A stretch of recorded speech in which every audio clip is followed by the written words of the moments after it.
Okay, very good afternoon to all.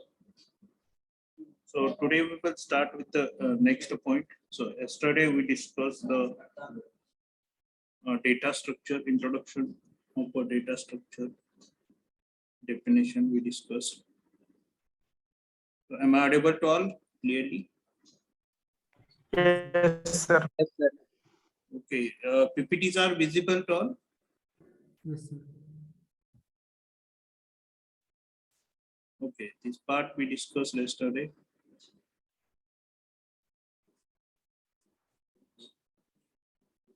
Now, a data representation. So this part we will discuss today. Now today's agenda is, so today we will complete the first point. So that is the data structure, definition of data structure. After that, types of data structure. In type, we'll discuss the primitive data structure and non-primitive data structure. After the static and dynamic, linear, non-linear.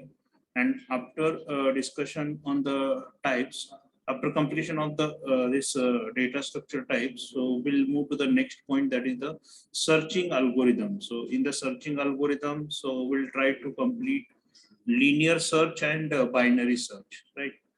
So we'll discuss the concept of linear search, and after that immediately we'll implement it also, right, by using the C programming language. Now, so data representation. Yesterday we discussed about the data structure definition. So data, how the data is represented. So data is nothing but, so here input is given to the system, which the system processes, right? Now we discussed the application also. Suppose if you want to do the addition of two numbers, so the data you need to provide, that is the two numbers for the addition purpose. Next is the all computer system deals with the data inputs, data processing and data output. So without data input or without data processing, so we are not getting data out, right? So all these are the part of the any computer system. So thus the data is a raw, unprocessed or recorded information. So data may be in any form, right? So maybe in the form of a raw, or in the form of so data will be considered in the form of numbers, or in the form of image, or in the form of videos, or so many types of data is available, right? So here we are providing the data as an input to the computer system, and computer system is processing this data, and after that the computer is displaying the that processed data after completion of all the process. So this will be displayed on a screen, so as an output of the system, right, or as an output. So data will be displayed, and we are calling them as a data output, right? Now when we are considering the data, right, so always the data is considered in a different format, right? So here in a computer system, so data is how it is represented. So the here in the computer system, the data is represented by the various methods. The first method here we will study or will discuss, that is the abstract data types. First is the abstract data type, second classification of data structure, and third one is the atomic type. Now what is mean by abstract data type?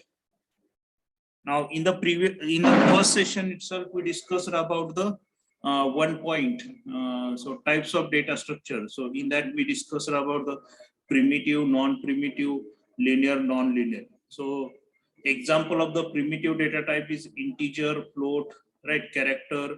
So these are the primitive data types, and after that non-primitive data types, array, right? So array, stack, queue. So these are the non-primitive data types. Now all the non-primitive data types are considered as an abstract data type, right? Now here the definition is already given. The ADT is useful tool for specifying the logical properties of a data type.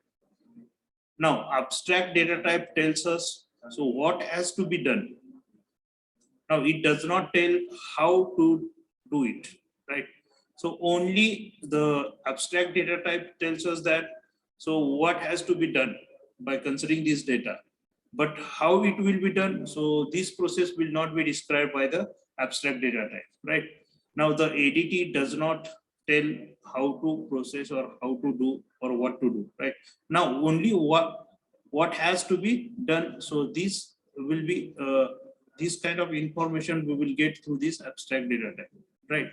Now in which format, so how to store the element of the data object, so how the data element will be stored, right? So this kind of information ADT will tell, or how to perform the operation, suppose the input value is a numeric value, so for that purpose we require the integer data type, right? Now how to perform the operation, suppose if you want to perform addition operation, so plus we require, suppose if you want to perform subtraction operation, so minus we require, right? So in this way, so ADT will what has to be done, so this kind of information we will get through this ADT, right? Now how to enforce the rules while performing the operations, so these 3 points will be covered by the ADT. So now here, so we'll discuss the advantages of ADT. Now abstraction, so these are the OOPS concept, so abstraction and encapsulation, so these two concept is used in a ADT, right? So what is meant by abstraction? So abstraction means, so ADT hides the complexity of underlying implementation so that the program can simply use the data structures and its operation, so without worrying about how it works, right? Now we'll take an example of a person, right? Suppose you want to hello, hello, anyone want to say something? Abstraction means जे दिसतं पण कळत नाही. Hello,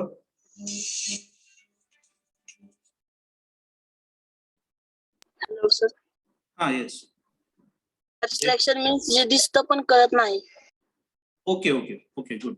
So abstraction means now in our programming language, what we are considering about the abstraction, so that is, so we'll take an example. So what is your good name, please? So who's talking? Yes. Your good name? Yash.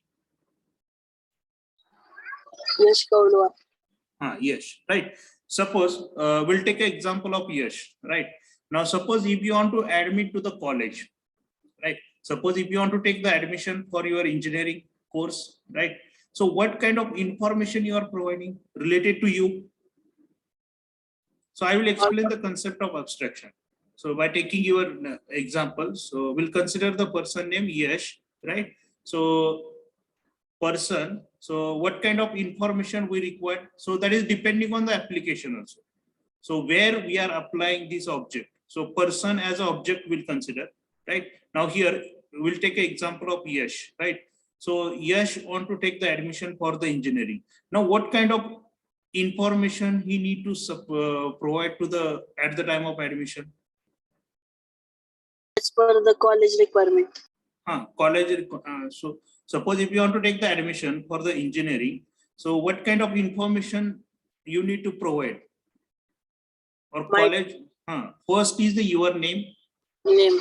After that your address, right? After that your educational background, means your 12th marks, 10th marks, and after that other documents need to collect, right? So regarding your so what we can call nationality or domicile certificates, after that living certificates, and regarding the income certificate also, if you are eligible for that criteria, right? Or if your income is, if your parent income is less than 8 lakhs, so you need to provide the income certificate. So these many information you are providing in case of what? Or LC, right? So someone said LC, right? So these many informations you need to give to the college at the time of admission, right? Now the same person, now here, so is it necessary to give the medical history at the time of admission? No. Right? Or is it necessary to give his other educational or economical other things, blood groups and everything? Not required, right? Now suppose Yash want to admit at a hospital. Now same object want to admit at a hospital for the checkup purpose or for their medical checkup, for their daily medical checkup.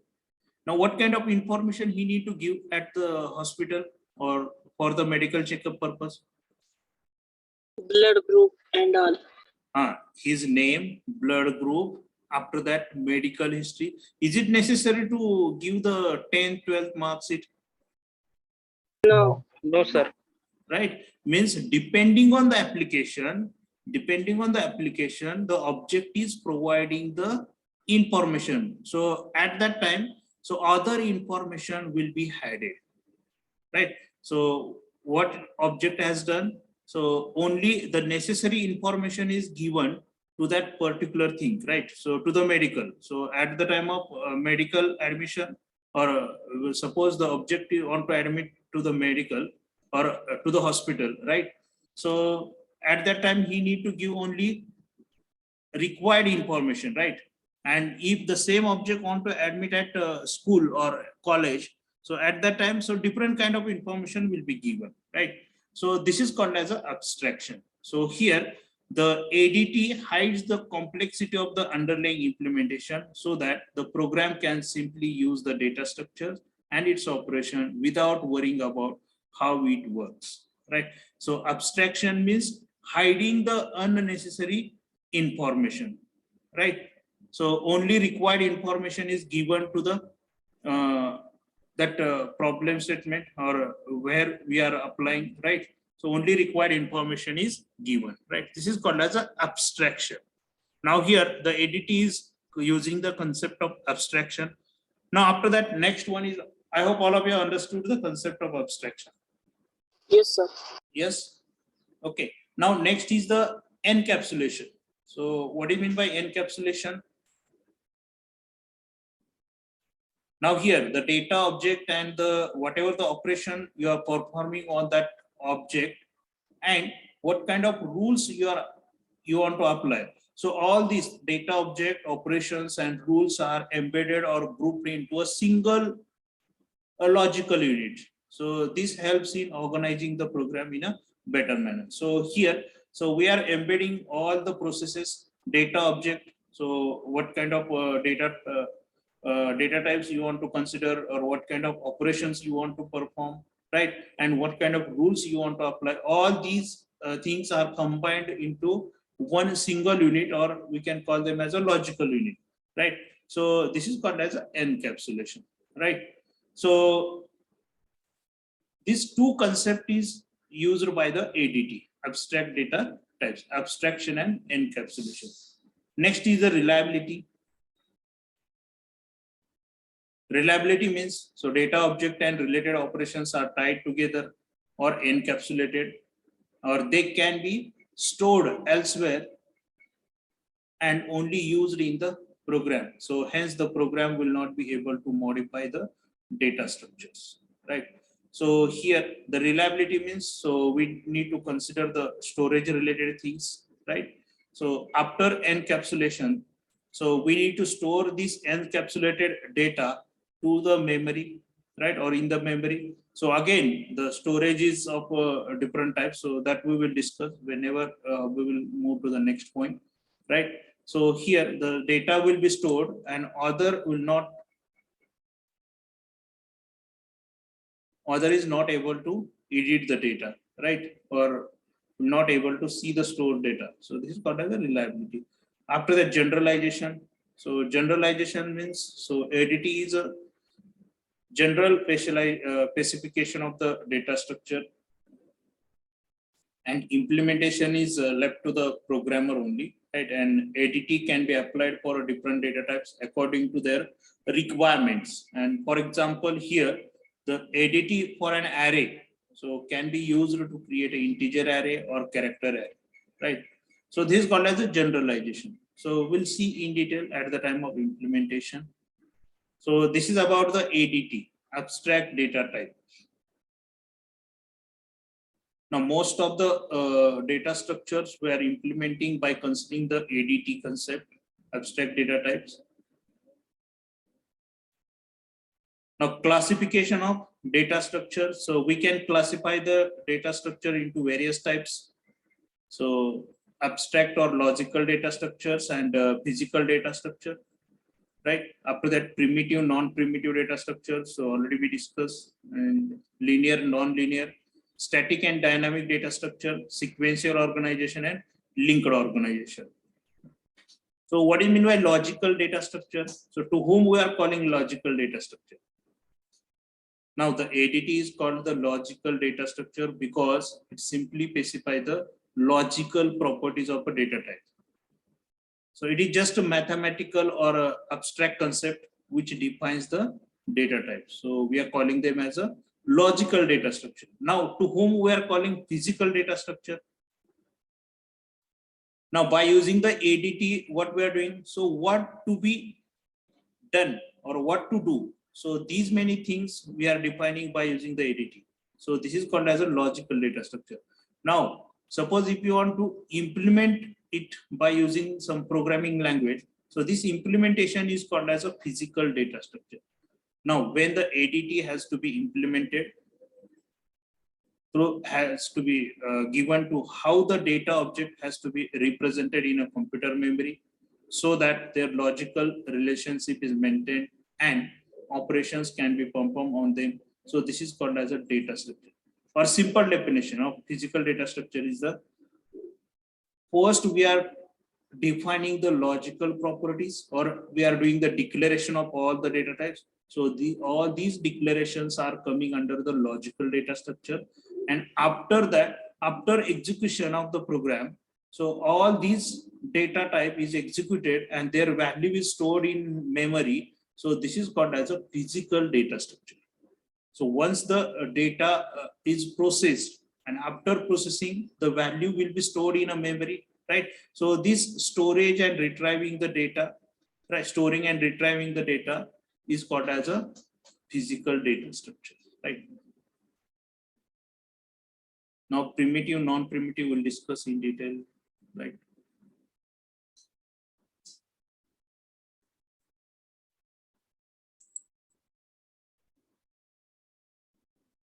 Now, sequential organization means, so sequentially we are considering the data, right? So A1, A2 up to AN, right? So this is called as sequential organization. And linked organization means, what is the difference between sequential and linked organization? So the linked organization means A1 is connected with A2, A2 is connected with A3, A3 is connected with A4, and up to AN, right? But here, automatically after A1, automatically A2 is considered, A3, A4. So this is the example of array. Sequential organization means, so we can consider array concept. So array, in the array, so we are considering the element by considering their index, right? Now linked organization means here linked list is considered, right? So first node is connected with the next node, and next node is connected with the third node is connected with the first node. So we'll discuss in detail in the linked organization in linked list chapter, right? Now sequential organization means, the best example of the sequential organization is the array. Now common operations you are performing on a data structure, that is the first is the creating a data structure, after the traversing, searching, insertion, deletion, updation, sorting and merging. So these are the 8 operations we are performing on a every data structure. So whatever the data structures we are going to study in throughout this subject, so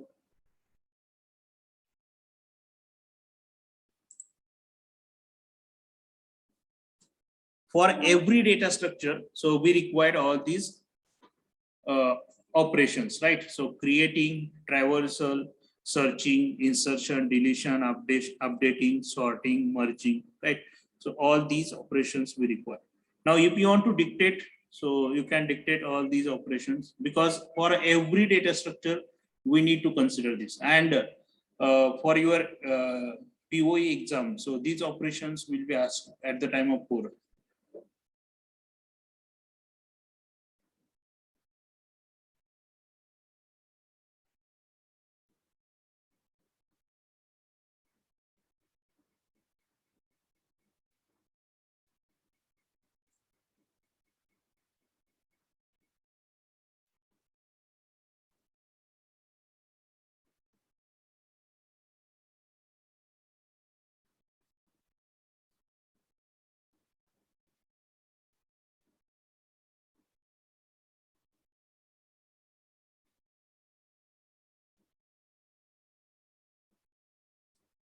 Now someone asked a question in the chat box. Sir, will you please explain the encapsulation again? So, yes, she's asking the question. Hello.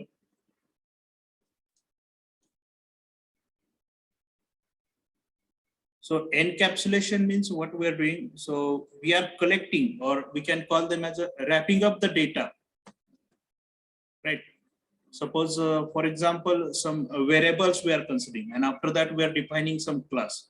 So combining the data and a class into one function, or encapsulation is called as a wrapping of data and functions together, so into a single unit, right? So this is the definition, standard definition of encapsulation, and this encapsulation concept is used in a C++, Java, after that in .NET, right?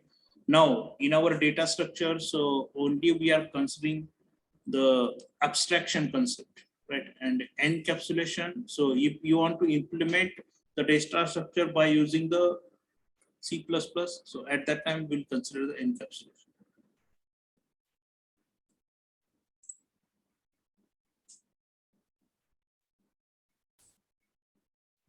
Now creating, so creating means we are creating the first operations used to define the data structure for the data element is called as a create operation. So first we are creating the list or something or data, right? And this operation reverse the reserves the memory for the data element. So by using the creating operation, so we are creating the, or we are allocating the memory for the elements, right? After that, traversing means, so here by using the traverser operation, so the data element is accessed or stored, right? And after the searching means, suppose already you have a list, so out of that, so few of the element you want to identify or you want to search, so the element will be searched in a searching operation.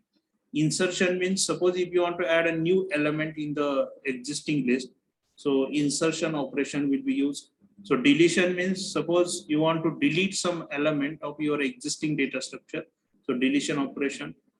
Updating means, suppose if you want to add in between, suppose the list is already prepared, and in between you want to add some element, so updating operation is used.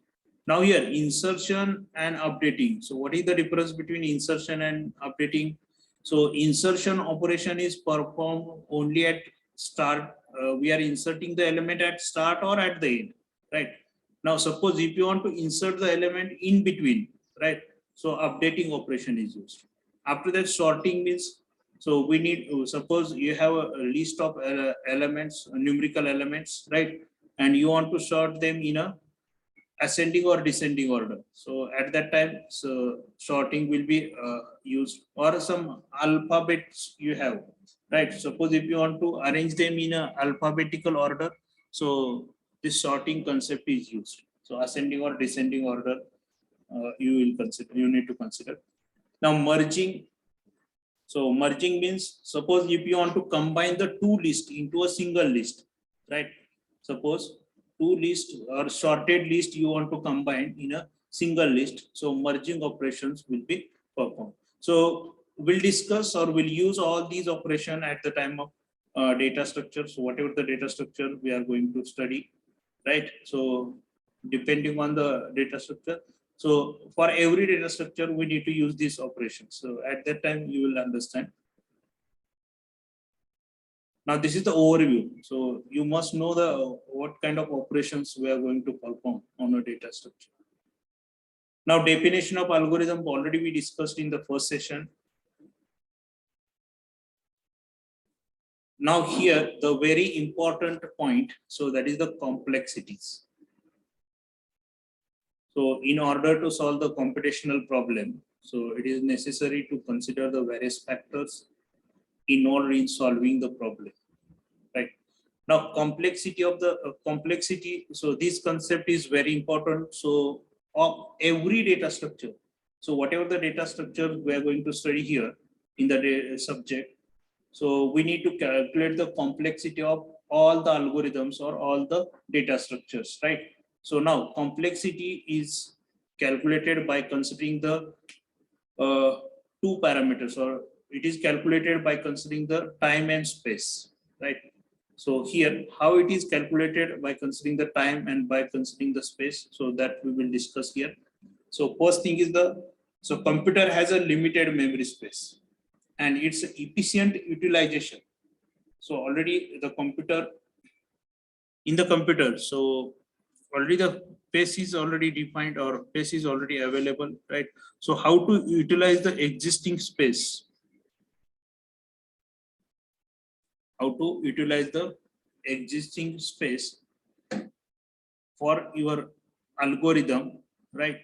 So that's utilization of the efficient utilization of the space or memory. So memory space is called as a space complexity. And the second factor, so that must be considered, right? So to solve the computational problem, so that is the time complexity of the algorithm. Right? How much time you require so to solve the algorithm or to complete the execution of the algorithm. And third factor, so that is depends on the selection of programming language. So by considering which programming language you are implementing the algorithm, so this factor is also very important. So when you are calculating the complexity of any data structure, right? Nowadays, so many options are available. So you are able to implement by using the C also, by using the C++ also, by using the Java program also, you are able to implement the data structure or algorithms, right?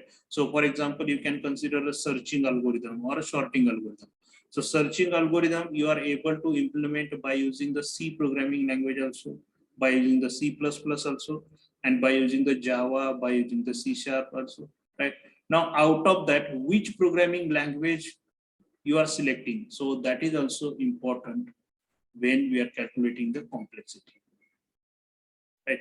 Now here, how you are utilizing the memory space to implement the algorithm, and second is the how much time you require to complete the execution of the program, and third one is the which programming language you have selected to implement the algorithm or data structure. So by considering these three factors, so complexity will be calculated, right? So we'll take an example and this what is that? So this is the part of the next unit.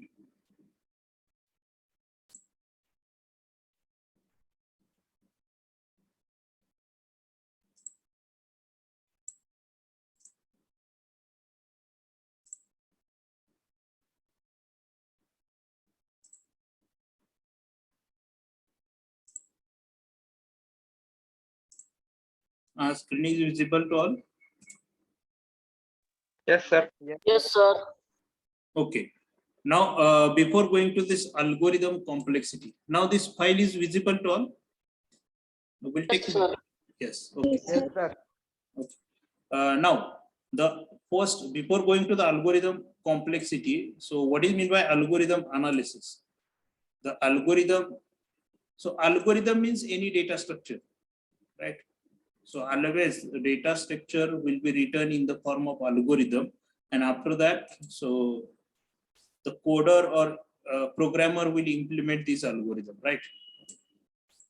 Now, how to analyze the algorithm? Now, analysis of the algorithm is done by using the two parameters. One is the priori analysis, and posterior analysis, right?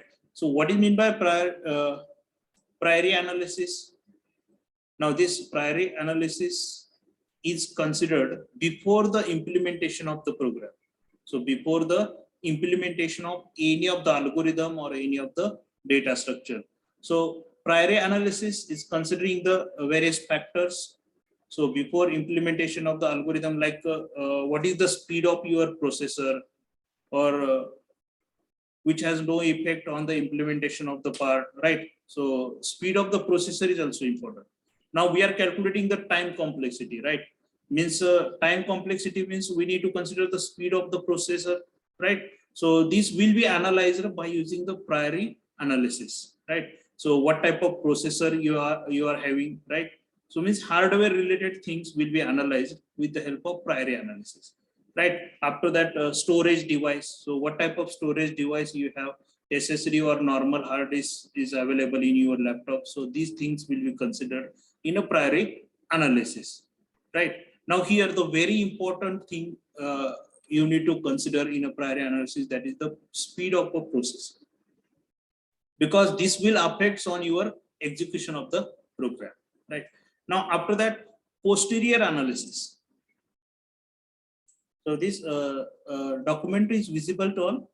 Is it clearly Yes, visible? sir. Okay. Yes, sir. Now posterior analysis is the practical analysis of an algorithm. So practical analysis is achieved by implementing the algorithm using any programming language. So this analysis basically evaluate the how much running time and space taken by the algorithm, right? So this analysis is basically evaluate this posterior analysis. This analysis basically evaluate the how much running time and space is taken by the program or algorithm or a data structure, right? So first what we are doing, so we are writing a program, right? After that we are compiling the program, and after that we are executing the program. But here we are writing the program of maximum, hardly we are writing the program of 50 to 100 lines of program. Now suppose I have written a program of 1000 of line, right?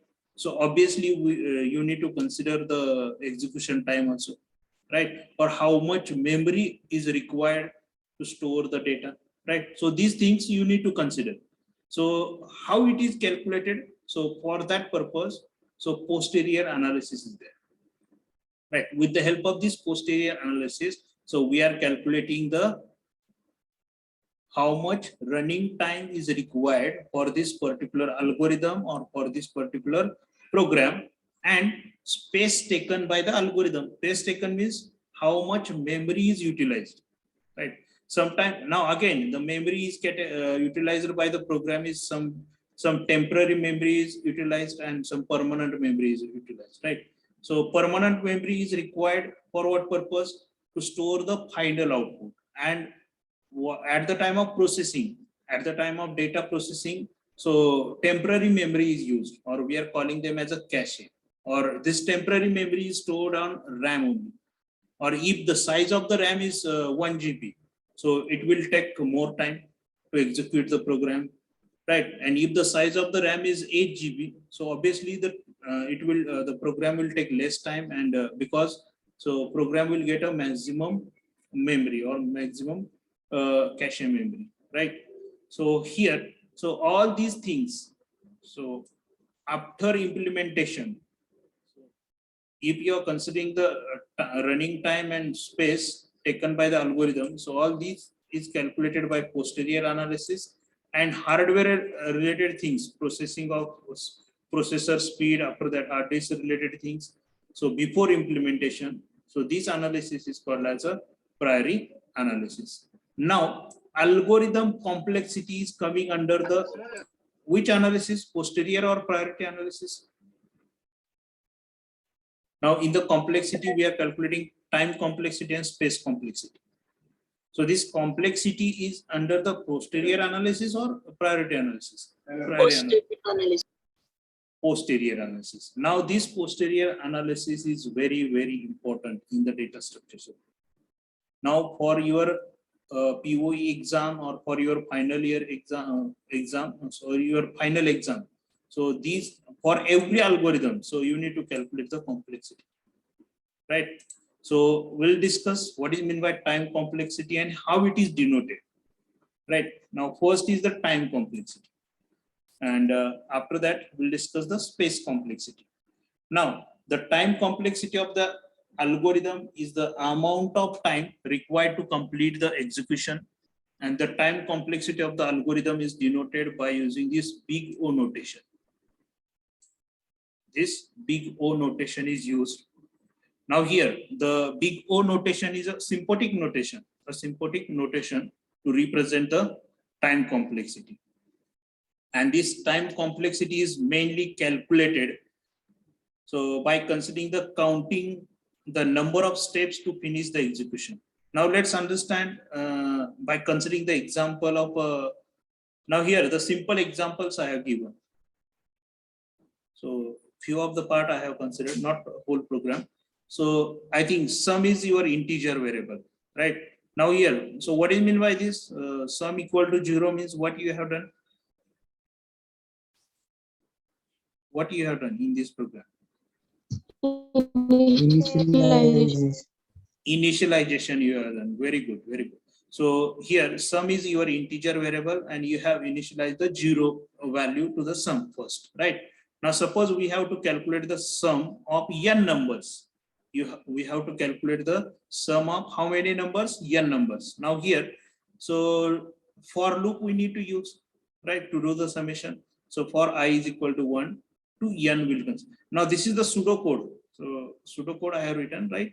So to n, so actual your syntax is different. So at the time of implementation, you need to write for loop in a bracket, right? So for I is equal to 1, I less than n, and after that I plus plus incremental, right? So this is the pseudo code I have written. So for I is equal to 1 to n, right? Now here, the first sum is equal to sum. Initially, the value of sum is 0, 0 plus I. So whatever the value of I first, so first I will add. So 0 plus 1. After that 1 plus 2, 2 plus, after that 3 will get 3 plus 3. Likewise, so we'll calculate the summation, right? Now, how many times this loop will execute? How many times this loop will execute? N. N times, right? Now, suppose instead of n, suppose here 8 is there. Now, how many times this loop will execute? 8 times. 8 times. So this loop will execute, right?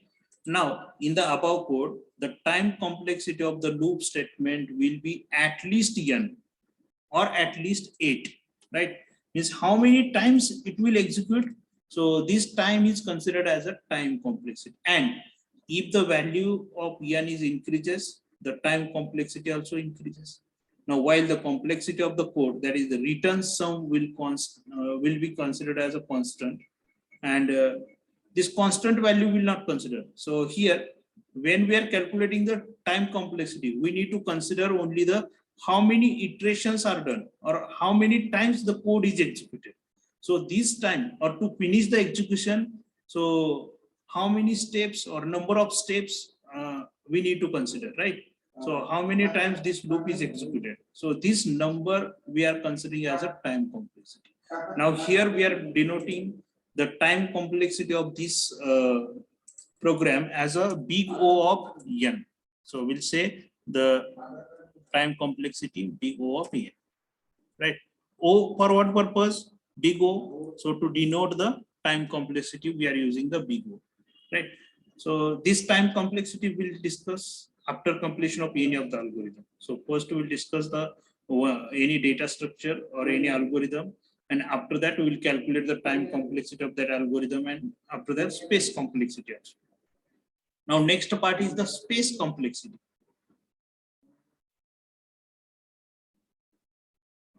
Space complexity. Now an algorithm space complexity is the amount of space required to solve the problem and produce an output. Now similar to the time complexity, space complexity is also expressed by using the big O notation. Now how this space complexity is denoted? So for that purpose also we are using the big O notations, right? Now when we are calculating the space complexity, the following points will be considered, right? Or what is the purpose of calculating the space complexity? The first purpose is to store the program instructions. Space means memory we need to consider. To store the constant values and to store the variable values. And after that, to track the function calls and jumping statement, etc. So these 4 things we need to consider to calculate the space complexity. Or because of these things, because of this, to store the program instruction, to store the constant value, to store the variable values, and to track the function calls and jumping instructions. So we need to call the or we need to calculate the space complexity, right? After that, auxiliary space. Auxiliary space means now how we are calculating the memory, how much memory you require for the any program. Suppose you have an addition of two number program is there. So how much memory you require? So can I write here? So here I will write. Suppose you have addition of two numbers. So enter, is it visible to all? Yes, sir. What I am typing here. A comma B comma C, right? So these three integer variables you have defined in C program, right? And you want to do the addition of two numbers. So you have provided the input. So directly I will write the equation, and here what you are doing, C is equal to A plus B. And after that, by using the printf statement, you are displaying the values of C, right? Now, how much memory is required for these three variables? To calculate the space complexity. Space complexity means, so how much memory is utilized by this program. So these things we are calculating. Now here, so what is the size of a single integer in a C program? What is the size of integer data type? What is the size of integer in C program? 1 bit. 2 bytes. 1 bit. 2 bytes. Someone is saying 1 bit. 2 bytes. So 1 byte, sir. 1 byte. Okay. 2 bytes. 2 bytes. 2 bytes. 2 bytes. 2 bytes. Okay, all of you write your answer in the chat box. What is the size of integer variable in a C program? All of you write your answer in the chat box.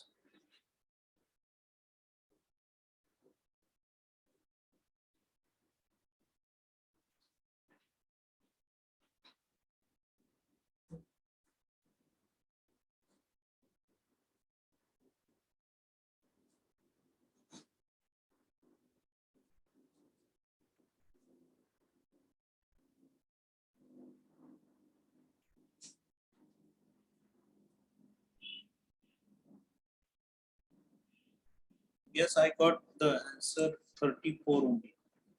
2 or 4 bits.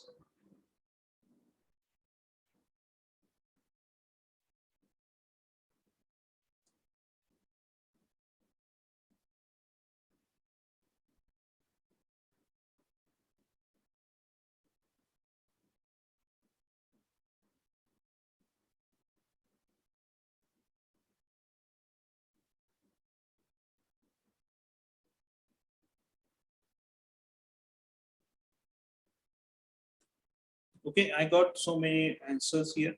Someone is saying 2 byte, 4 bytes,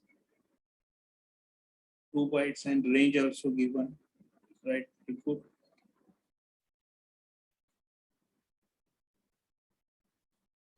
Now, when we are considering the 2 bytes, Sir, it is dependent upon compiler.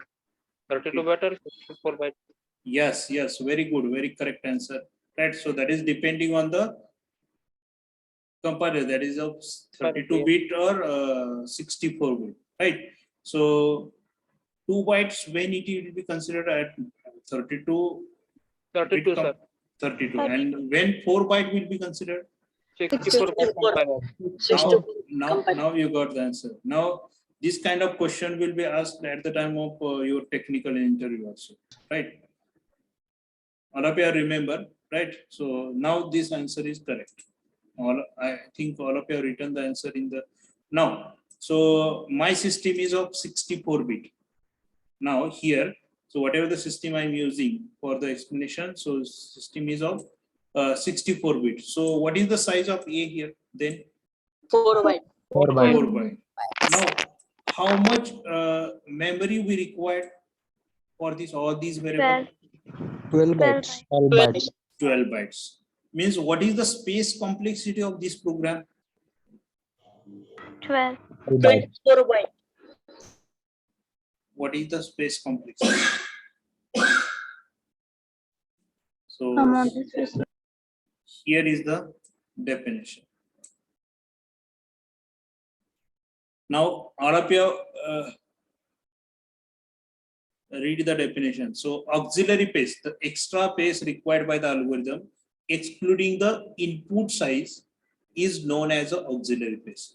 And the space complexity consider both the spaces, that is auxiliary space and pace used by the input. Auxiliary space means, so except input values, so whatever the other things we are using, so for that purpose some auxiliary pace we require. Sorry. So this auxiliary pace plus input size. Now what is the input size here? 8 bytes. 8 bytes plus auxiliary pace we need to consider. Right. So in this way, so we are calculating the space complexity. I hope all of you understood the concept of time complexity and space complexity. Right. So this part is very important. So everywhere we require this. Now, till now we have discussed about the time complexity, and before that, so what we discussed? We discussed about the algorithm already we discussed. After that, we discussed about the common operations on data structure. So these are the 8 common operations where is performed on all the data structure, and classification of the data structure or types of data structure. So we'll discuss in detail.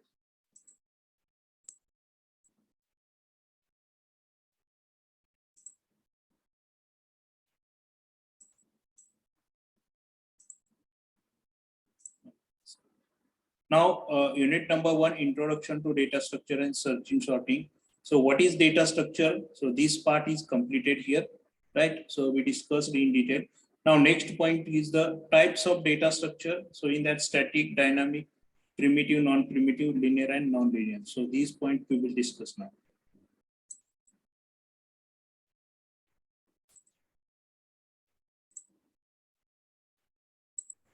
Now, this PDF is all of you able to see here? Yes, sir. Yes, sir. Yes, sir. Okay. Now, whatever the thing is written on this, so I will read it. So if any of the words you are not able to read, so I will read. So all of you give attention here. Now, data structure definition is given. So data structures can be defined as a representation of a data along with its associated operation. So all of you remember this definition. So, and a data structure is a particular way of organizing a data in a computer so that it can be used effectively, right? Now, types of data structure. So data structure, so mainly it is divided into 2 types. So one is primitive and another one is the non-primitive. Now one more, so that is just I have downloaded one picture from the internet. So I have downloaded one picture from the internet. So let me open. This will explain.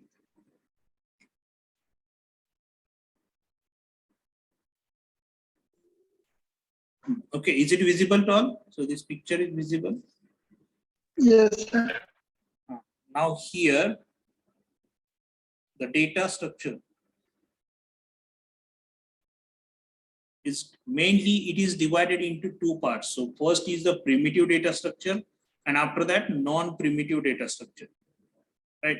So all of you remember this tree, right? Or types of data structure. So primitive data structure and non-primitive. Now primitive data structures are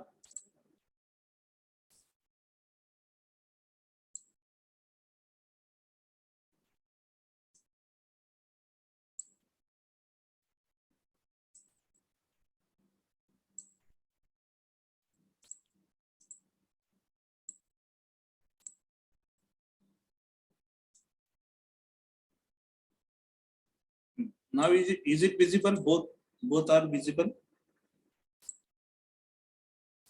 Both. Yes, pictures? sir. Okay, good. Yes. Now here, so all of you see this diagram also, data structure. So initially primitive data structure and non-primitive data structure. Now primitive data structure, you can observe in the notes at left side. So primitive data structures are integer, float, character, string, and pointer. Integer, float, character, string, and pointer. So primitive data structure will hold only a single value, right? So at a time, the single value will be held by using the primitive data structure. So example of the primitive data structures are integer, float, character, string, and pointer. Okay. Now after that, non-primitive data structures. Now non-primitive data structure is categorized into two parts. So linear and non-linear. So non-primitive data structure is divided into two parts. So first is the linear, and after that non-linear. Now, if I ask the question, so linear and non-linear data structures are belonging to primitive data structure or non-primitive data structure. So what is the answer? Non-primitive data structure. All of you remember. So why I am showing this tree to you? So because so few of the students are asking the question. So linear data structure is a primitive data structure or non-primitive, or non-linear data structure is a primitive or non-primitive, right? So all of you remember, primitive data structures are integer, float, character, string, and pointer. So these are the primitive data structure, right? Now come to the next part, that is the non-primitive data structure. Now non-primitive data structure.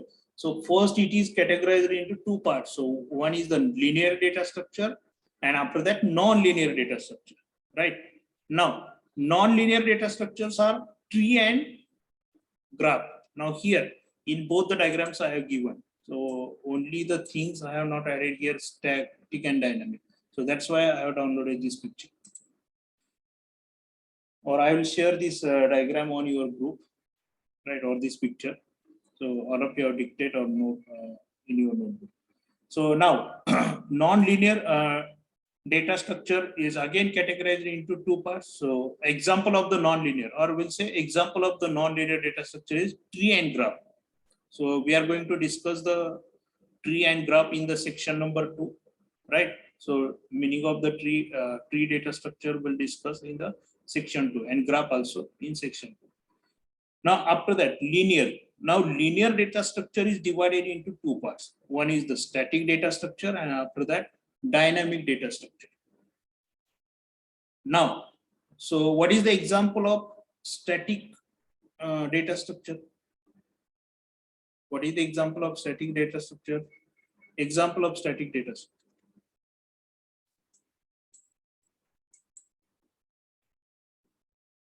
Array. Array is static. So why we are calling them as static? So in an array, so we are storing all the values by considering their indexing, right? Sequentially we are storing, right? Now dynamic. Dynamic means at runtime.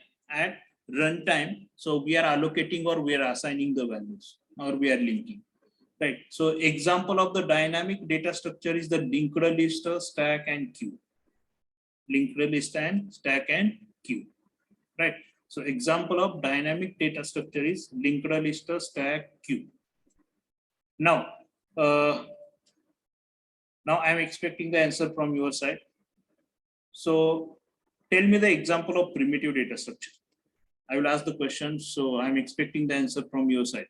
So tell me the example of primitive data structure fast. Int, float, string. Integer, float, character, string, pointer. Right? Okay, good.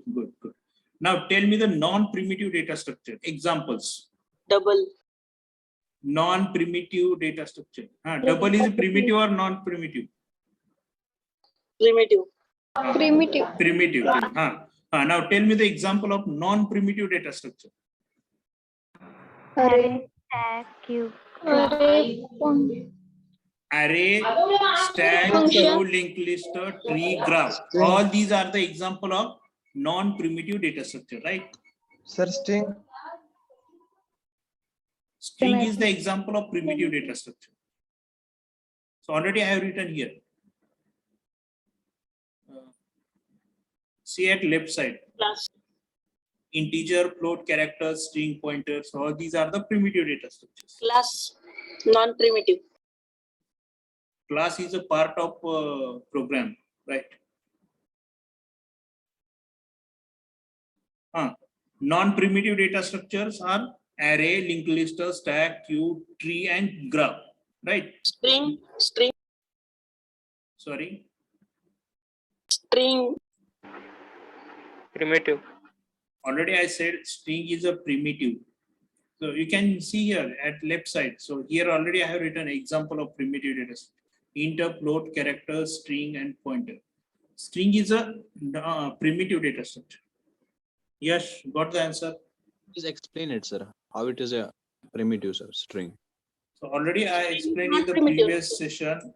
So string is holding the how many values at a time? How many value will be held by the string? Only one string or multiple string? Hello. Hello. Now integer. So how many values a single variable will hold?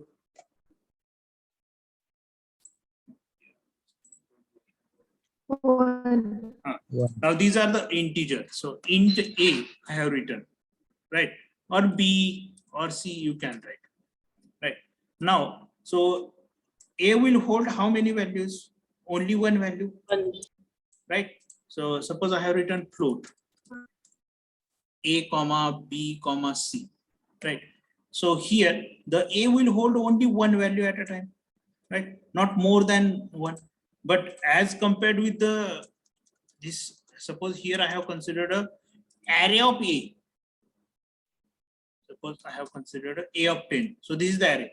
Now this a of 10, how many values will hold? 10. 10, sir. But here integer will hold only one value. So that's why, so if the data type is holding one value at a time, so it's called as a primitive data, right? And here array is considered as a non-primitive, right? Or all other data structures, whatever the data structure we are going to discuss, all are belonging to the non-primitive data structure. Now string, so we'll consider the string. Now how to define the string? Now suppose str I have written. Now how you are assigning the values to the string? So str is equal to.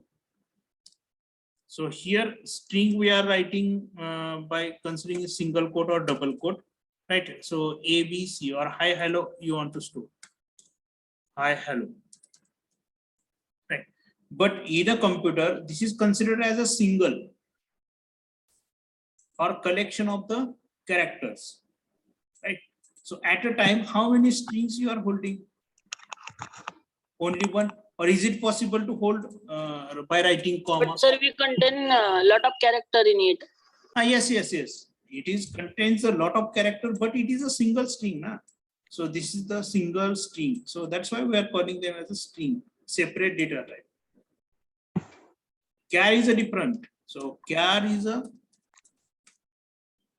suppose here str I have written, right? So here, so if you want to assign, or here I write str1 and str2, right?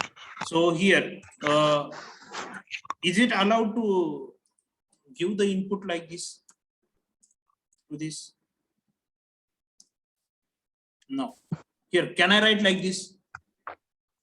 Hi, hello. Is it allowed? Suppose I have written like this, str1. Is it allowed to assign the value like this to the character? So str1 is a character variable. So how many values we are assigning? Only one letter. Only one letter. Or you can use here single quote also. Right? Or here also you can use. String means it is a collection of character. Now why we are calling them as a primitive? Because at a time only one string will be held, right? Not multiple string will be. Right, so that's why string is coming under the primitive data. Now it is a so for your understanding purpose, we are saying it is a collection of letters. It is a collection of letters, right? But it is a collection of letters, but it is combined, or the string is not considered like array, or we are not considering as a single. So these whole sentence we are considering as a one, right? Or at a time we are considering. But here in array, so for every value, so we are given the indexing, right? And with the help of indexing, or is it possible to access the H only by using the string? Or is it possible to access the L separately by using the string? By using the char will access, but is it possible? Suppose if you want to access this string, so whole string will be accessed. It will, we are not able to separate it by using this string concept.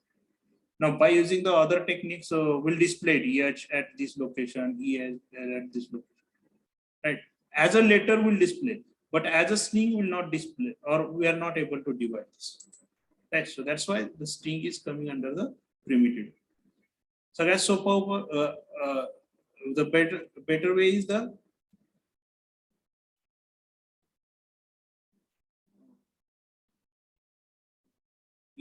what string is holding only one value, or J variables, J data types एका वेळी एकच value store करू शकतात, त्यांना आपण primitive data structure म्हणतो.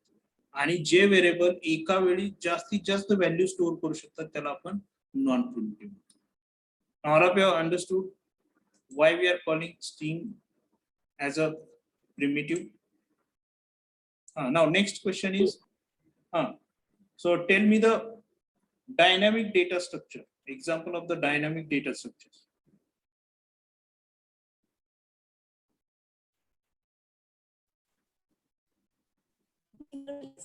Array is a dynamic data structure? No, sir. No, sir. No. Then stack, queue, and linked list are the dynamic data structure. And dynamic data structure, can we call dynamic data structure is a linear data structure? Yes. Yes, sir. Yes, sir. Or can I call dynamic data structure is a non-primitive data structure? Yes, sir. Yes. Yes. Now, can I call array is a static data structure? Static, linear, and non-primitive data structure? Yes. Yes, sir. Right? Or can I call array is a non-linear data structure? No, No. sir. No, sir. Or can I call tree is a linear data structure or a static data structure? No, No. sir. No, sir. Now tree and now all of you have see here. So tree and graph is not coming under the static and dynamic, right? So static is the array and dynamic is the linked list, the stack and queue. Now all of you understood. Now we'll discuss all these terminology: primitive, non-primitive, linear, non-linear, and static and dynamic. I hope all of you have got the sequence of all these terminologies or all these types, right? Now we'll see here.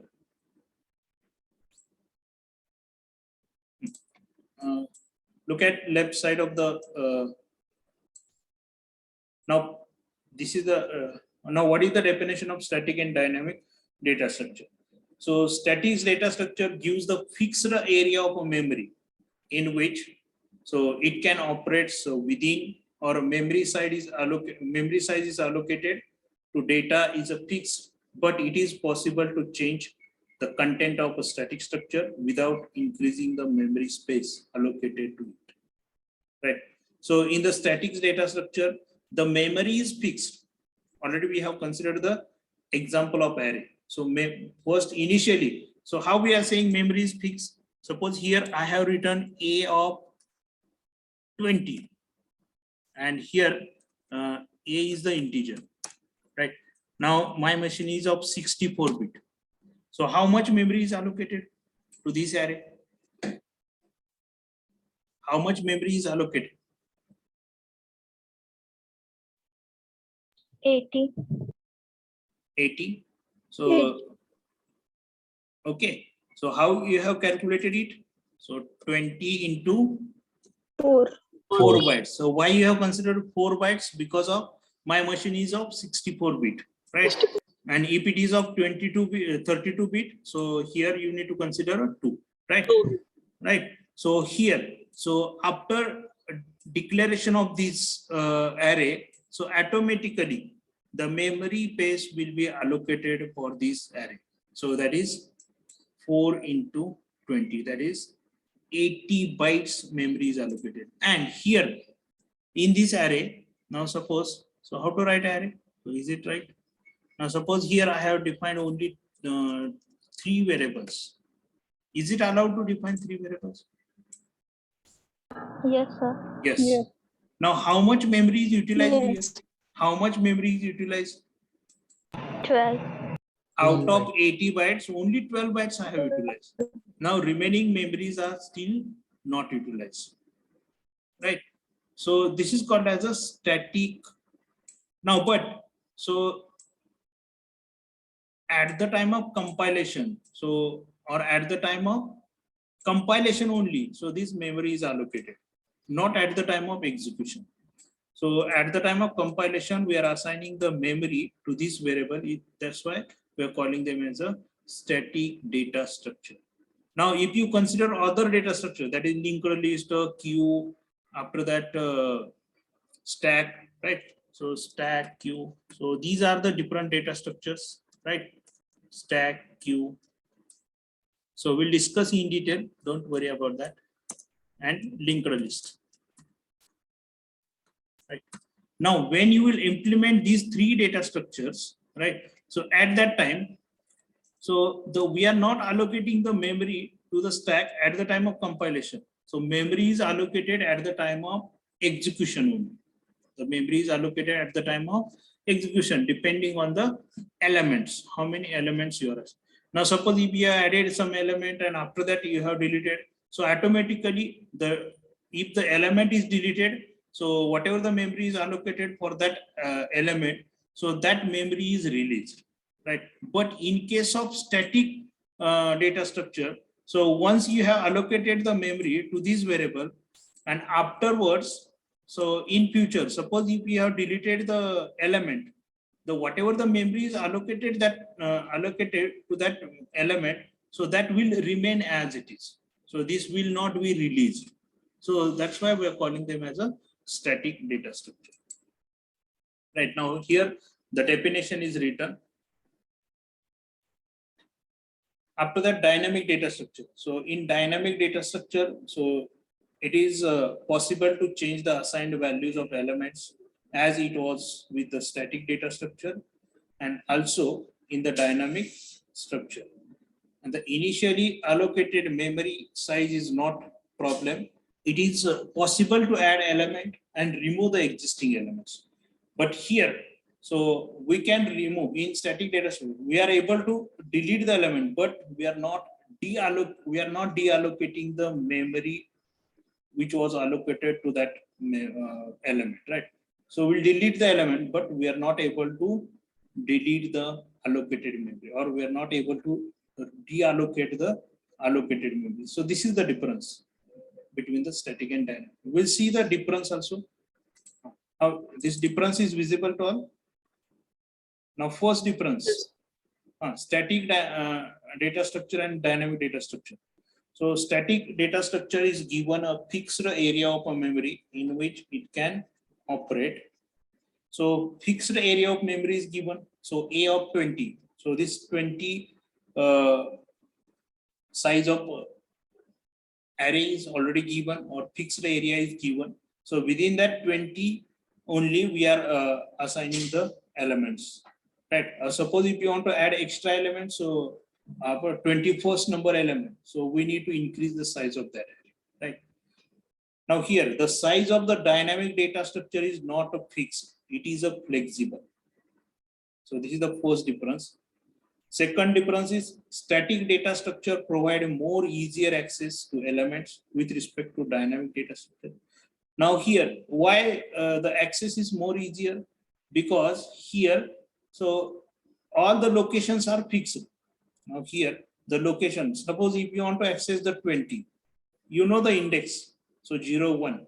At one index A of 1, if you write, so automatically the 20 element will be displayed.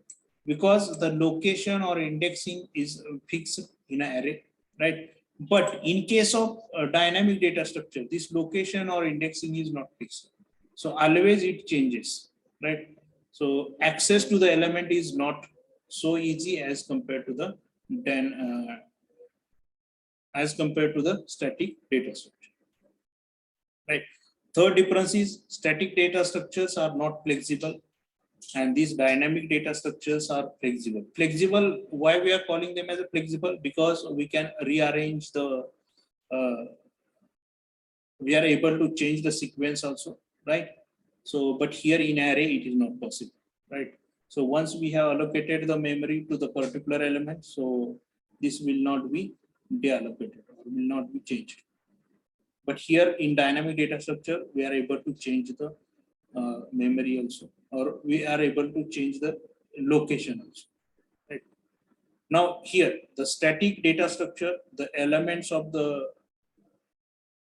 this static data structures have a fixed location. Now, is it visible? So this example, just I will increase the size.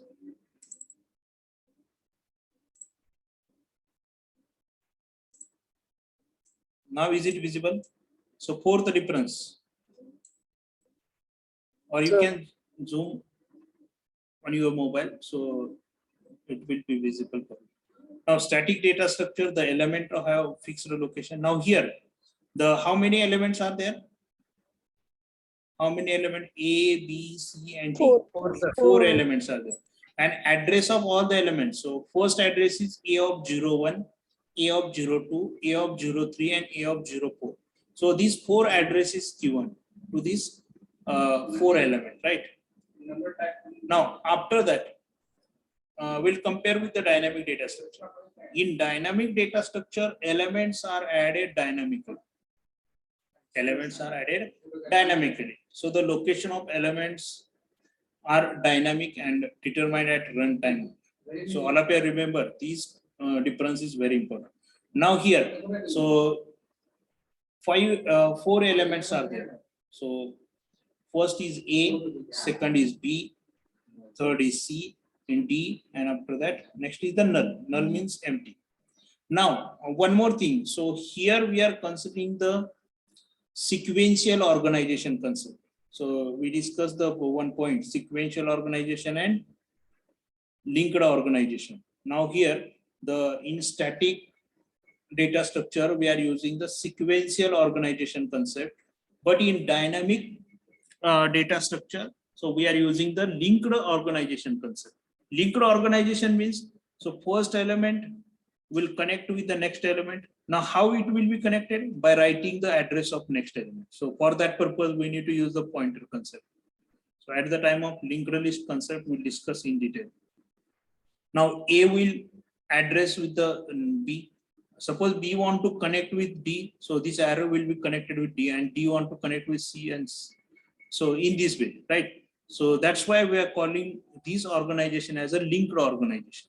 Now the dynamic data structure uses the linked organization, and static data structure uses the what? Sequence. Sequential organization. So this is one more difference. So you can add here, right? Now here, now A, B, C, D. So these four are the element. So what is the address of A? Now you can observe. So here address is also sequentially stored. So 01, 02, 03, 04. Now here you can see address 01, so 10, so A51, A65. So you can store the element at any location. There is no need to store in a sequential manner, right? So that's why we're calling this organization as a linked organization, right? Now after that, next, now suppose if you want to delete any of the element from the list, now what will happen in case of static and in case of dynamic, we will see. Now fifth difference is visible to all. Yes, sir. Okay. Now in static data structure, so there is a wastage of memory on removal of the element. So because the element is still in the structure and the removal is not going to free the memory occupied by the element. Now here, this is A, B, C, D. So these four are the element. Address of the four element is A of 01, A of 02, A of 03, and 04. Now, removal of second element. Suppose if you want to remove the second element, that is the B. Now here, after removing of the B, so this static data structure is displayed here. A01, and after once the element is deleted, so we'll write or we'll denote this location by using the null pointer, right? Null. But here the memory will not be deallocated, so this will remain as it is. C of 03, D of D at A of 04 location, right? So here, so this is the drawback of static data structure. So we are wasting the memory, right? Once we have allocated the memory to the element, so after deletion of the element, so we are not removing the, or we are not deallocating the memory, right? It will remain as it is. So this is the drawback of static data structure. Now, in case of dynamic data structure, so there is a no wastage of memory on the removal of element. Now here you can see A0, A, B, C, D. Now after removal of the C element, suppose if you want to delete a C element, right? Now what will happen? So immediately, so once you, when you will, after deletion of this C element, so immediately this pointer will change his location. So this B will point to the next, that is D. Automatically pointer will changing the pointer and assigning null to the object, right? So once you delete this, so here the null value will be assigned and the memory will be deallocated automatically. Or for that purpose, the malloc and calloc function is used, and after that free function is used to deallocate the memory, right? So once you delete the element, so automatically the memory is also deallocated by using the free function, right? And here this B element will change his pointer location from B to C. Right now, here you can see. So null, this C is denoted by using the null, and now B is pointing to D directly. And after garbage collection, so this null value is also removed, and here, so you will get the updated list A, B, and D. Now here in dynamic data structure, there is a no wastage of memory on a removal of element.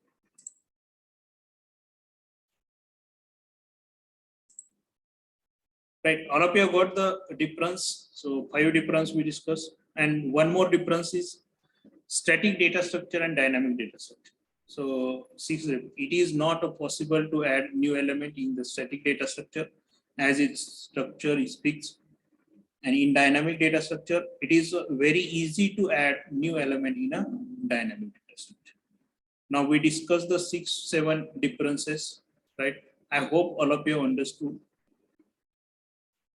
Now I'm expecting from your side. So one by one, we'll do the revision of the difference between the static data structure and dynamic data structure. And after that, we'll move to the next point.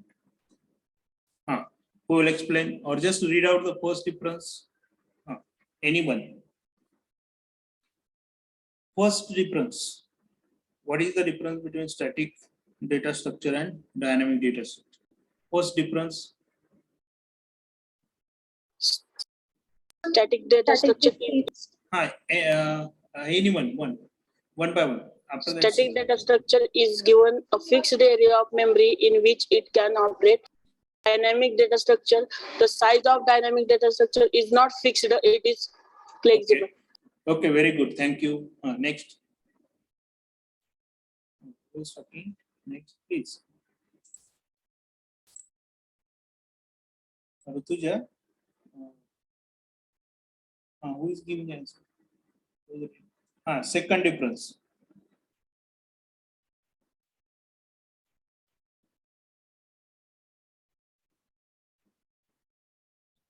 Static data structure provides more easier access to elements with respect to dynamic data structure. Okay. And dynamic data structure access to elements is not so easy as compared to static data structure. Okay, thank you, Nikita madam. Next, third difference. Static data structure are not flexible and Pradnya dynamic. madam, continue. After that, next. and dynamic data structures are flexible. Okay, good. Next one. A static data structure, the elements of have fixed location, and in dynamic data structures, our elements are added dynamically, so location of elements are dynamic determined at runtime. Okay, thank you, Sudarshan. Good. Next, fifth number difference.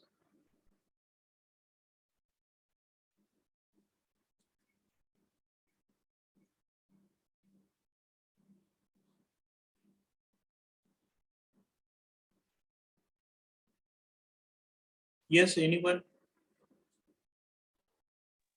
In static data structure, there is wastage of memory or removal of element because the element is still in Structure. structure. The removal is not going the form Going to free the memory occupied by the free- element. occupied by element. In dynamic data structure, there is no wastage of memory on removal of elements. Okay, very good. Thank you. And one more difference last.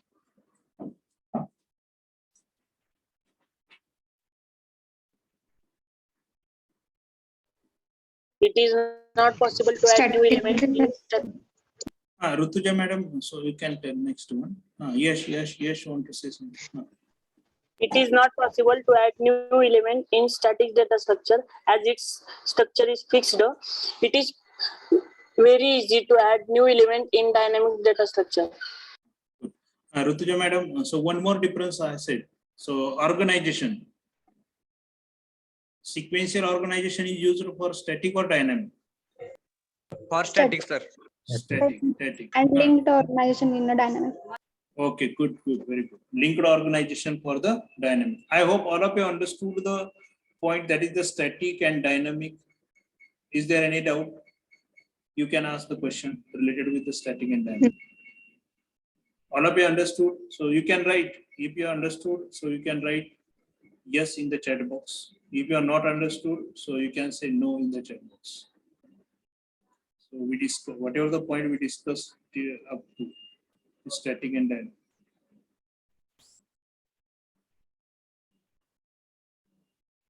Now here 115 115 student is attending the session.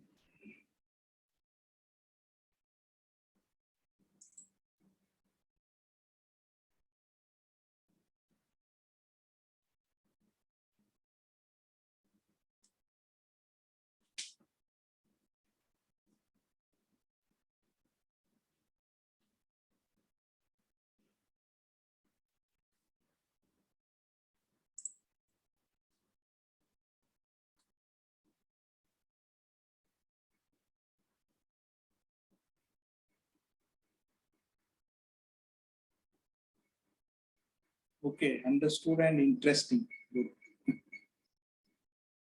Last difference. Once again, I will repeat the last difference. Don't worry.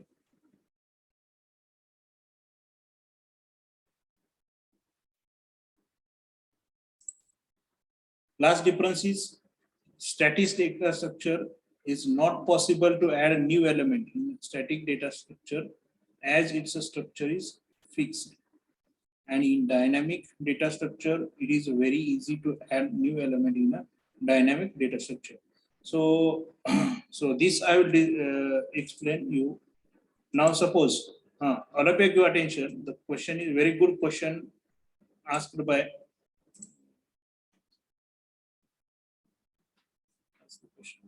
Shubham.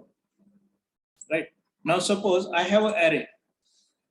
I have an array of 5 values. Right. So here I have an array of 5 values. Suppose I have assigned the 5 values 10, 20, 30, 40 and 50. Right. Now how many values I have assigned here? Is it visible to all? So the screen is visible. Yes, sir. Okay. Now after that, so after that, I want to add a 6th element. I want to add a sixth element. Is it possible to add here sixth element? Is it possible to add? Sir, voice break होती. Now it is clear. Now it is clear. Yes, Yes. sir. Yes, sir.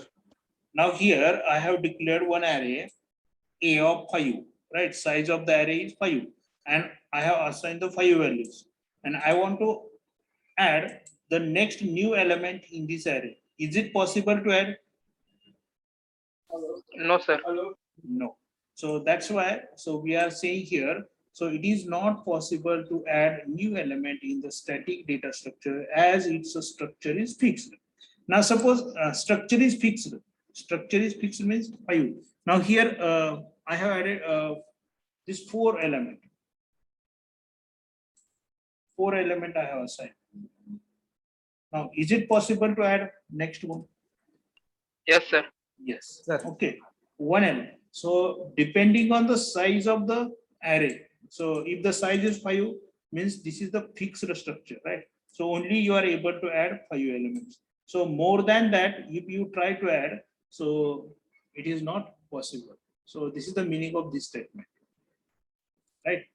Now, if you increase the size of the array, or definitely you are able to add only 10 elements or up to 10 elements. We'll say up to 10 elements or up to the size of that structure only, right? So more than this 10 elements, so we are not able to. And in dynamic, so it is very easy to add new element in a dynamic. So in dynamic data structure, these 3 are the dynamic data. So you can add and you can delete also in a dynamic data structure. And how this dynamic data structure is working, so that we will discuss at the time of stack, queue, and linked list. Right now, the Shubham got the answer. Yes, sir. Yes, sir. Okay. Now, can I move to the next point? So next part, that is the primitive and non-primitive, and after that linear and non-linear. So already we discussed. So just I will read the definition. Primitive and non-primitive. Primitive data structures are basic data structures and available in most of the programming language and are used to represent the single values. So integer, float, double, character, string, boolean, right? All these are the primitive data structure. And non-primitive data structures. So these are derived from the primitive data structures. So these are more complex data structure, we can say. Array, structure, stack, linked list, queue, tree, graph. All these are the non-primitive data structure. Now, non-primitive data structure is divided into 2 parts, linear and non-linear.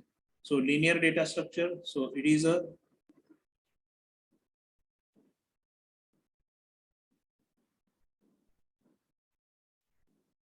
data structure in which the elements are organized in a some sequence, stack, queue, array, and linked list. Now again, array is divided in, now here the linear data structure is divided into 2 parts. So that is static and dynamic. Now array is the example of static data structure, and stack, queue, and linked list are the example of dynamic data structure, right? Now after that, non-linear data structure.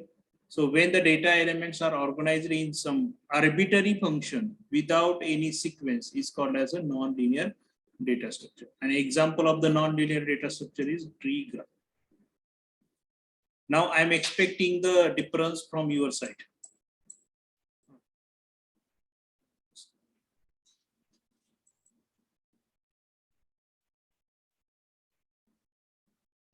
Is it visible, Tom? Now we'll see the difference between the linear data structure and non-linear data structure. So first, basic difference. The elements are arranged sequentially in ordered manner where the elements are attached sequentially, right? And it arranges the data in a sorted order, and there exists a relationship between the data element. So this is the first basic difference regarding the traversing of data. So in the linear data structure, the data elements can be accessed in one time In non-linear data structure, traversing of the data element one go is not possible, right? So in one iteration, it is not possible. So we need to perform the number of iteration to access the data in non-linear data structure.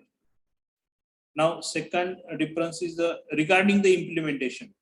So linear data structure implementation is very simple, but non-linear data structure implementation is complex. Now levels involved. So here levels means so single level, double, multiple levels means within one iteration we are able to get the answer means single level. And with by considering the multiple iterations, if you are getting answer means so this is the multiple level, right? And memory utilization. Memory utilization. So linear data structure utilizing the memory ineffectively, right? So whatever the memory utilization or space complexity is considered, so here that is not that much effective in case of linear data structure. But in case of non-linear data structure, so that is very effective utilization of the memory. An example of the non-linear data structure, tree graph, and here array, queue, stack, linked list, right? So this is the difference between the linear and non-linear data structure.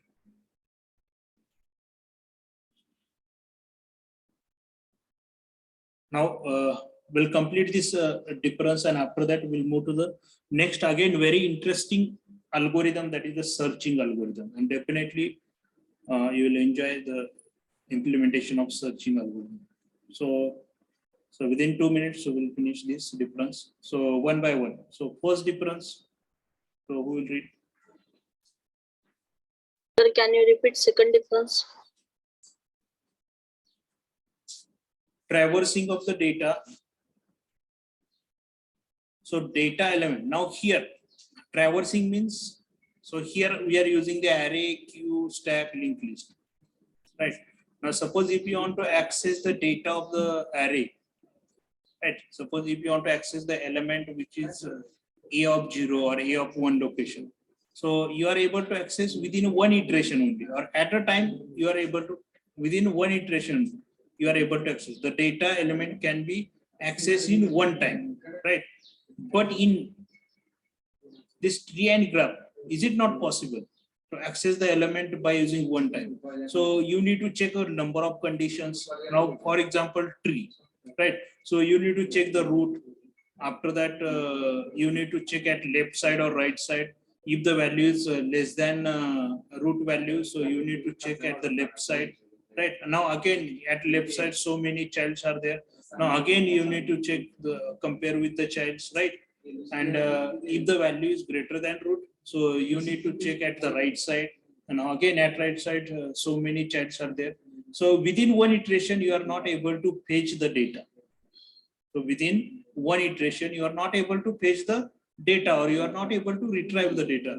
So that's why we are calling them as a traversing of the data element. One goes is not possible. Means within one iteration it is not possible to traverse all the element, right? Or you can say, suppose if you want to identify or if you want to search any of the element, right? So within one iteration it is not possible. But here, so in linear data structure, so within one iteration you are able to identify, right?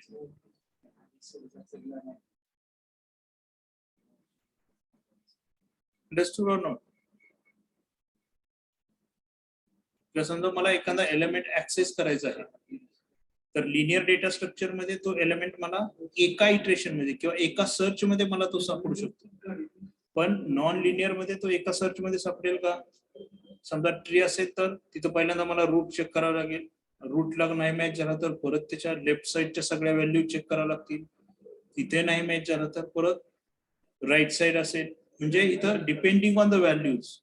So here we required the so many iteration to search the element, but here also in one iteration only you are able to identify.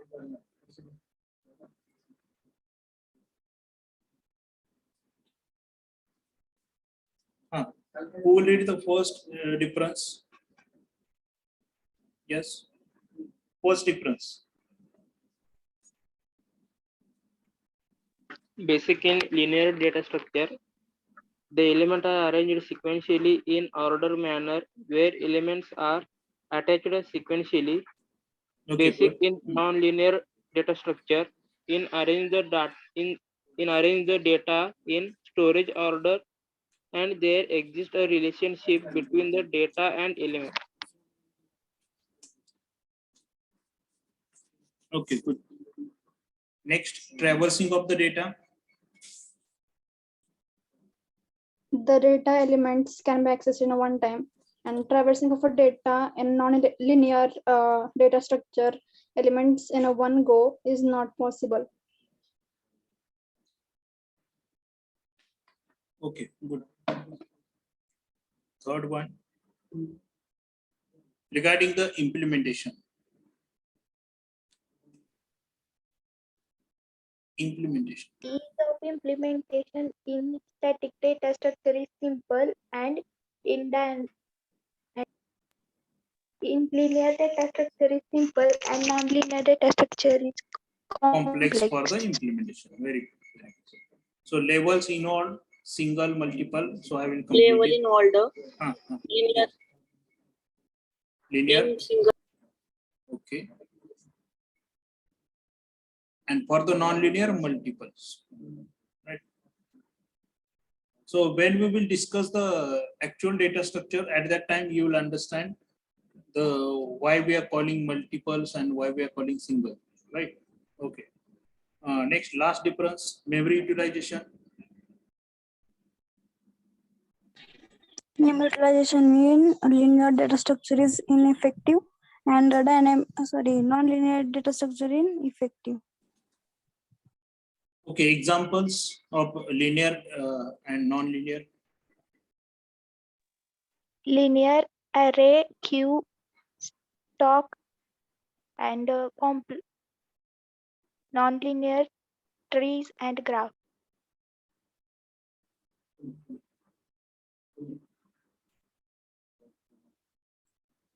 Okay, good.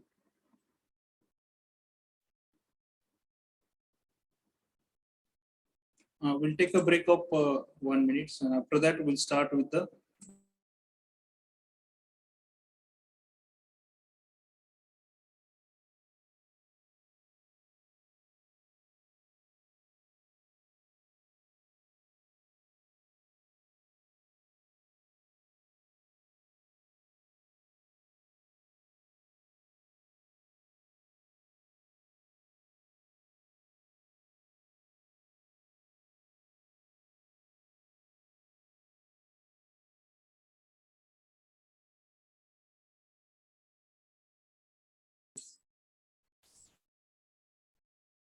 okay. Hello, all of you understood the difference between the linear data structure and non-linear data structure? Sir, Yes. what are the applications of linear data structure and non-linear data structure? That we will discuss at the time of queue, stack, and the separate points are there. Right. So I will show you. Okay. Here you can see stack and queue. So stack and queue is the example of linear or non-linear. Screen is visible to you? Yes, sir. Yes, sir. Stack and queue is the linear or non-linear, Linear. right? Linear. So here the application of the stack is the evaluation of postfix operation, right? Again, application of queue will discuss at the time of unit number 3. So don't worry about now application like conversion of Polish notation, evaluation of postfix expression. So these are the applications. Now the first unit is the overview of the everything. Now we have completed the points. That is today we have completed the points. Types of data structure: static, dynamic, primitive, non-primitive, linear, and non-linear. Now next point is the study and implementation of searching algorithms. Still we have 20 minutes, so we'll finish this point. At least linear search I will explain. Right. Now study and implementation of searching algorithm.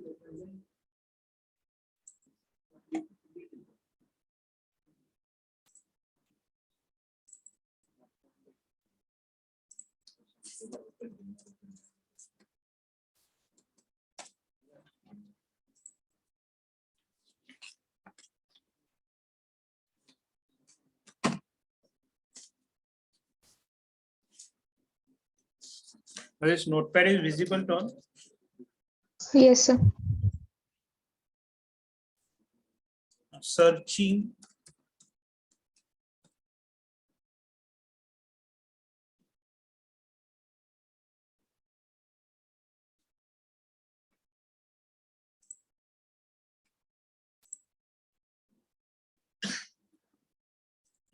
algorithm.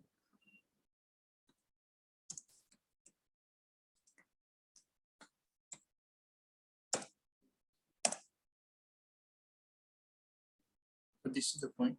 Now searching algorithm is of two types. So first is the linear search.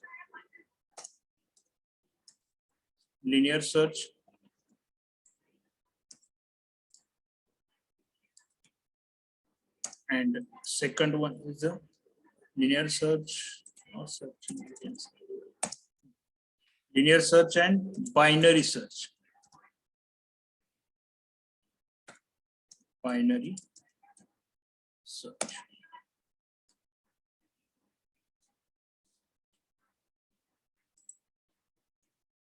Now we'll discuss one by one. So linear search, number of element is given to you. So number of element is given to you.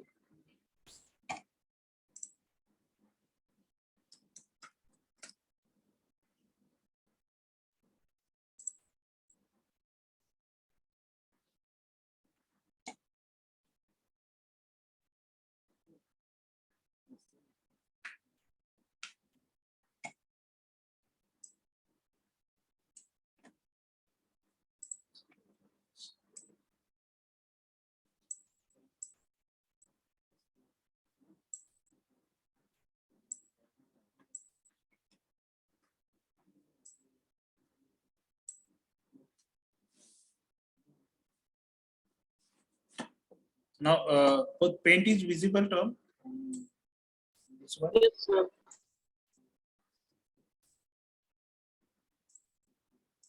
Now here, so list of element is given to you. Suppose, for example, 15. So this is the element, right? So 5, 20, 35. After that 20. Or can I write here in the notepad? Is it possible to write the notepad in the notepad? So whenever we require the pen, we'll use it. Now you have an array, right? So array of size 8, right? So array of size 8 you have. So in that, so I'll write the element in this way.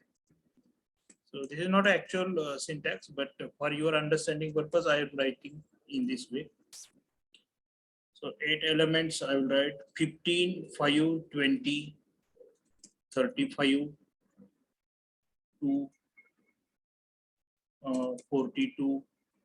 After that, 67 and 70. So these are the elements, right? So how many elements are there? 1, 2, 3, 4, 5, 6, 7, and 8 elements are there. Means here the value of n means we'll say it is a 8, right? And indexing, suppose if you want to give a indexing. So what is the indexing? So 15 will locate at 0. 15 is at 0. Here location of 5 is 1. Indexing of here indexing of 20 is 2. Here 3, 4, 5, 6, and 7. So this is the array indexing. This is the array index, right?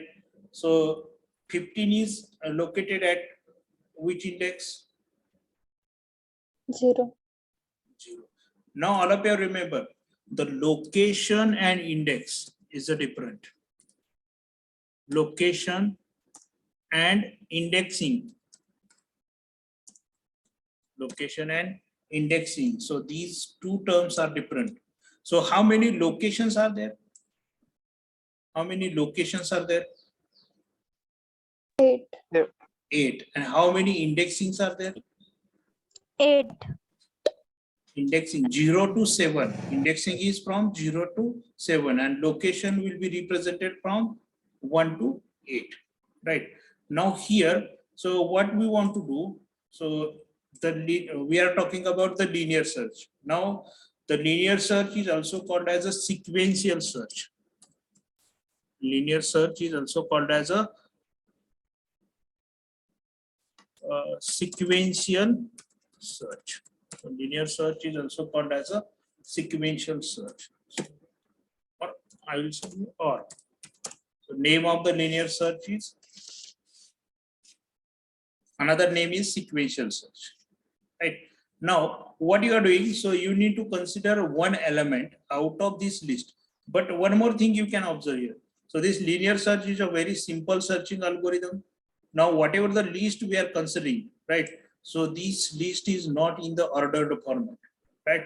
So we are considering the all types of list. So this list is not in a ordered format. Ordered format means, so this is not in the ascending or descending order, right? So here, so 15, after that 5, 20, there is a no any sequence of element, right?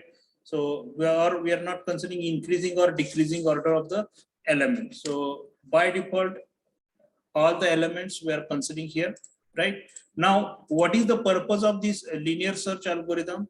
So the location will be given or data will be given to you, and by considering this data will be given to you. By considering this data, so you need to identify the data is present in this list or not. So this is the objective of the linear search. Objective of the linear search is the data element is given to you. Suppose, for example, 42. All of you are able to see the screen properly? Am I audible? Yes, sir. Yes, sir. Yes, Okay, sir. so what I am saying, all of you are able to understand? I hope all of you are getting the things. So here, the linear search means the list is given to you, right? And after that, so what you need to do? So data is given to you, and this data you need to identify in the list. So it is present or not. And after identification, so you need to display the data. So this 42 is present in the list, right? At this location or at this indexing, likewise, right? Now here, the 42 is given to you. So is this 42 is present or not in the list? Present. Present, right? Now at which location? At Fifth location location. fifth or sixth location? Fifth, sir. Sixth location. 6th location. Location and indexing is different, already I said. So at which location the 42 is present? Sixth or fifth? Sixth. Sixth location. The location of the 42 is sixth, and index of the 42 is 5, array index, right? Now in this way, so we need to display the result. So 42 data is present in the list at location 6 or at index 5. In this way, we need to display the result. This is the simple outcome is expected in a linear search. First, as an input, you need to provide the list of the element, right? Now, after that, so out of that, so if any of the element will be given to you as a target element, and by considering this target element, you need to identify this element is present in the list or not. And if it is present, so you need to display the location of that element or indexing of that. Either you can display the location or indexing of the element. So for that purpose, we are using the iterative loop. Now suppose here I have given 42. So what is the location of 42? Sorry, 43. The element is present or not? Not Present. So at that time, Present. 43 is present or not in the list? Not. Not present. So if not, so you need to display the message the entered element is not present in the list, right? So in this way, so you need to give the output. So this is called as a linear search or searching algorithm. Now, how to implement it? So first we will discuss some iterative loop. So main loop I will discuss, and after that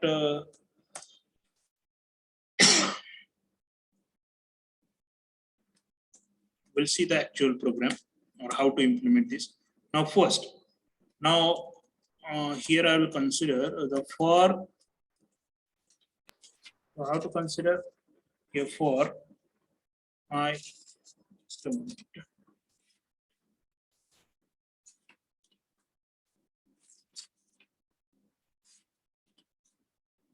For I is equal to 0, comma, less than, suppose n I have considered. N means number of elements.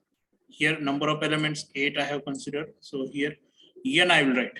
The inner program will consider as a n, and here I plus plus. Right. After that, so in the for loop again. Now we'll see the execution of the program also. First, try to understand if. So how to compare the element? So as an input, we'll provide the data, right? So as an input for the searching purpose. So here the data value will be entered by using the keyboard, or with the help of user will insert the data. So before that, so user will insert the list of element. After that, so target element, so which you want to search, the data element will be inserted. Now, how to compare this data element?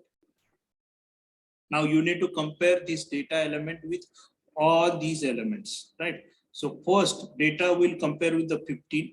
So if it is matching, so we'll display the message. If it is not matching, so we'll check with the second element, after the third element, fourth element, fifth element, after the sixth location, right? And if the element is matching, so we'll display the message, right? Now here, so how to compare or how to check? So can I write like this? A of I. A of I. So I have written the condition. Now, if the data value here, suppose 42 is given to you, right? So first we'll check I is equal to 0. Now, what is the value of data here? And this list is already given to you, right, as an input through the input. So here we need to write the code for this, taking these elements, right? And after inserting all these elements, so we'll insert the values of data, right? After that, this for loop will execute, right? So in the for loop, so what is the value of I here? Initially 0. 0, right? I less than n. What is the value of n here? 8. Now we'll compare. If data, what is the value of data here? 42. And A of I, what is the value of A of, what is the value of I? 0 initially. Means A of 0. What is the value of A of 0? 15. 15. So is it same? Is it matching? No, sir. No, sir. No. So we'll come to this. This statement is false, right? So we'll come here. So I is incremented by 1. So now next value of I is 1, right? Now here, again you need to compare. So 42 is equal to A of 1. What is the value of A of 1? 5. So 42 equal to 5. Is it true? No. Come to the next iteration. Value of I is now 2, right? Now A of 2. What is the value of A of 2? 20. 20. 20. Is it matching with the data? No. Now come to the next iteration. So value of I is 3. So value of I is 3. So A of 3. What is the value of A of 3? 35. Compare with the data. 35 is matching with data. No. Now come to the next iteration, incremented OI. Now what is the value of I here? 4, right? Now A of 4. What is the value of A of 4? 2. 2. 2 is matching with data. No. No. Right. Now come to the next iteration. Value of I is 4. Right. Sorry, 5. Now A of 5 is equal to what? 42. 42. Now 42 is matching with data. Yes. Yes, sir. Yes. So if it is matching means, so here we'll write a printf statement. Now, if the condition is true means, so inside loop is executed, right? So this opening curly bracket and this closing curly bracket will be executed, right? So printf. So what to write here? What to write? Now all of you give attention. Again, one more logic is very important here. Element found. So I will write element found at I will write index. So here at index, so percent format specify percent d comma. So what should I write here if I want to display the index? I. Okay, very good. Now is it sufficient to display the message? So printf. Now after that, so closing curly bracket and we'll close this for. L. Yes. Now, is it sufficient? Now, till this for loop will work, right? Again, it will start, it will not stop his iteration, right? Now, next value of I is 6. So, A of 6 is equal to data. So, 42 will be compared with the 6th location, 7th location, right? But this loop will not stop here. Once we get the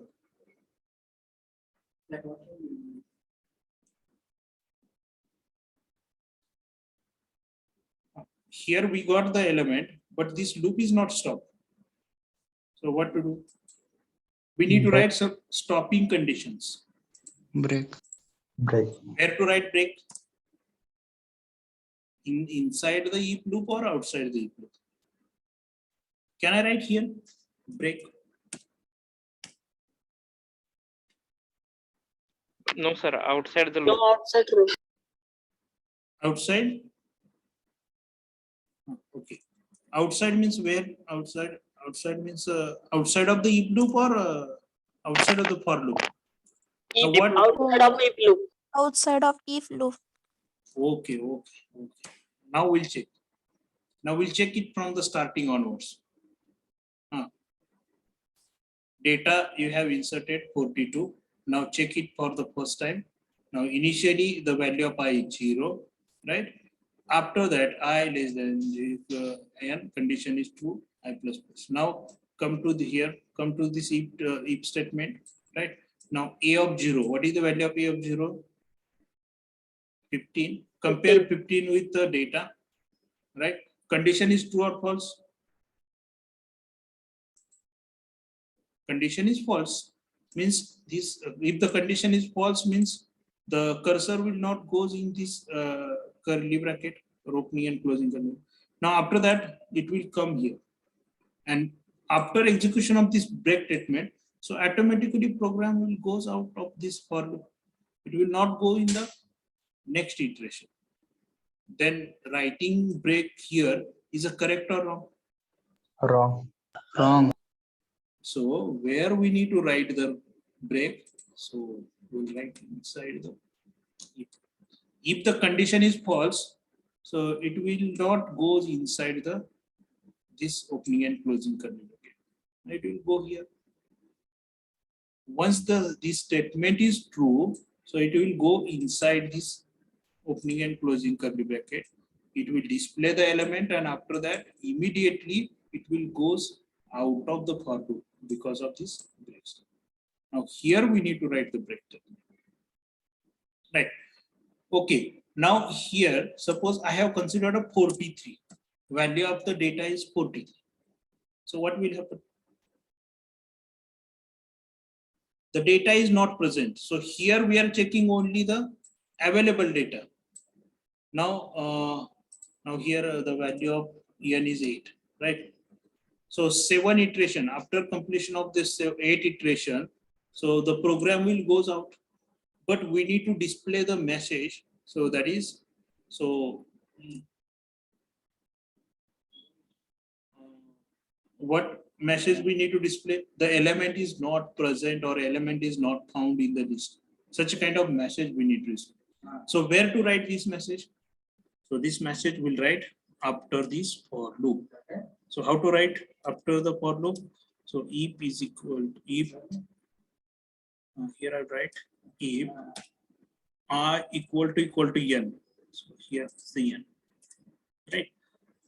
Then if this condition is matched, then I will display the message here, printf.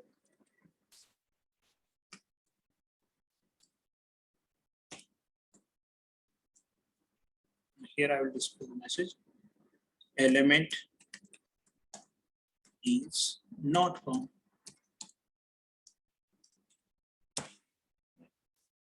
So simple. So this is called as a searching algorithm. Sorry, linear searching algorithm, right? Sequential search or linear search. All of you understood? So very simple algorithm. So the list is given to you, right? Or list will be given as an input, and after that, so one target element or one element is given for searching purpose.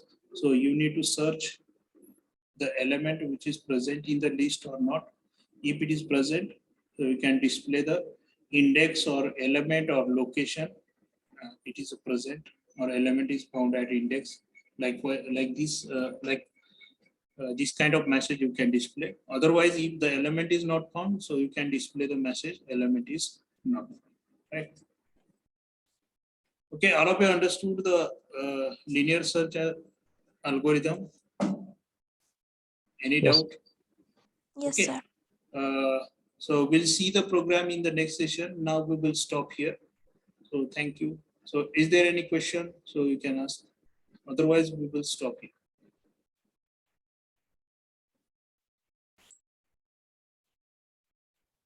Hello, sir.